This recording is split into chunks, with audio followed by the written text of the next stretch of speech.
12મા વચનામૃતમાં સ્વામિનારાયણ ભગવાને સંતોને કહ્યું પ્રશ્નોત્તર કરો. એ વખતે સ્થૂલ સૂક્ષ્મને કારણ એ 3 શરીરનો વિચાર નીકળ્યો. સ્વામિનારાયણ ભગવાને કહ્યું જીવના 3 શરીર છે. સ્થૂલ સૂક્ષ્મને કારણ એ જીવની માયા જ છે. ઈશ્વરના 3 શરીર છે, વિરાટ સૂત્રાત્મા અને અવ્યાકૃત, એમ જીવના 3 શરીર છે, સ્થૂલ સૂક્ષ્મ ને કારણ. એમાં ભગવાનના ધ્યાનથી કારણ શરીર શેકાઈ અને ફોતરા જેવું થઈ જાય છે, તો જ એ જીવ માયાથી પર થાય છે.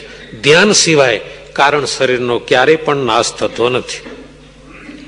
વળી શ્રીજી મહારાજે એમ પણ કહ્યું કે જે કંઈ જીવ વિચારે અને એનું મનન કરે, જીવની પણ એક સત્તા છે.